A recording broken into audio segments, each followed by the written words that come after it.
What is a Pronto Si? It's a small pocket-sized silicon power meter that is battery operated.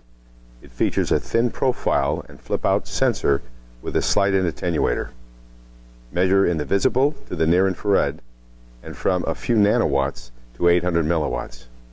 Our user-friendly interface makes it very easy to measure power. Let's take a much closer look at it. It includes a 10 mm square silicon sensor and slide-in attenuator in a thin wand configuration. An intuitive 4-color touchscreen display for operation. It includes a microprocessor-based digital instrument to process the signal from the sensor, add correction factors, and calculate power. And a micro USB 2 connector for charging and data transfer when desired. There is also an 832 threaded mounting hole on the bottom. Let's walk through all of the features it includes. Blue on-off button. Push to turn on, push and hold to turn off. On the screen you'll see several indicators. Battery charge, wavelength, attenuator, on or off. Next, you'll see the 4-digit power reading. Below this, a bar button. This is to select a bar graph. This brings up a delta button. Press this to get min and max power readings. Refresh these statistics by pressing the reset button. That brings us to the disk button. Press when you want to store measurements and transfer them to your PC. Then there is a 0 button. Press this when you want to zero out the background light before your measurement. Now we'll press the blue button again and move into the setup screen. On this screen you'll see an arrow key which allows you to change the orientation of the display, up, down, left, or right. A brightness key that lets you set one of 4 screen brightness levels. An I key that provides basic information about the Pronto Si.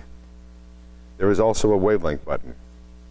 Press it and you get a display of 6 preset or stored wavelengths. To select a wavelength, simply press the key.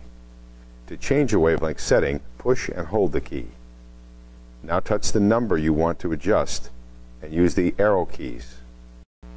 Then press the blue button again and your changes are saved, wavelength set, and you return to the measure mode. Now I'll show you how to use the Pronto Si. My optical setup includes 3 laser diodes running in CW mode, green, red, and near IR. I'll flip open the Pronto Si sensor. Now I'll press the blue power button. I'll slide the attenuator into place. Pronto automatically corrects for it. I've set the wavelength to 532 nanometers for the green laser. Let's measure its power. It looks like 4.4 milliwatts. Note, always try to center the laser beam and keep it normal to the detector surface. If the background light is high relative to the laser power, you should use the 0 button. Now I'll go back to the wavelength screen and select 632 nanometers for the red laser. Let's measure its power. Looks like 3.5 milliwatts. And finally, I'll set the wavelength to 905 nanometers and measure the near IR laser. It's about 48 milliwatts. Now make sure to push and hold the blue button to power down the Pronto before closing the sensor. We're done. It is that easy to make accurate laser power measurements with Pronto Si. I've got one last thing to show you. I'll connect the Pronto Si to my PC that has the Pronto data transfer software on it. I'll click on the data transfer icon. It will ask me to name a text file to save the data. I'll open the text file to see the power readings we've logged. Caution, once you transfer the data, it is removed from Pronto's internal memory. Pronto Si, pocket-sized smart power measurement. If you have any questions about Pronto Si or this video, please don't hesitate to contact us.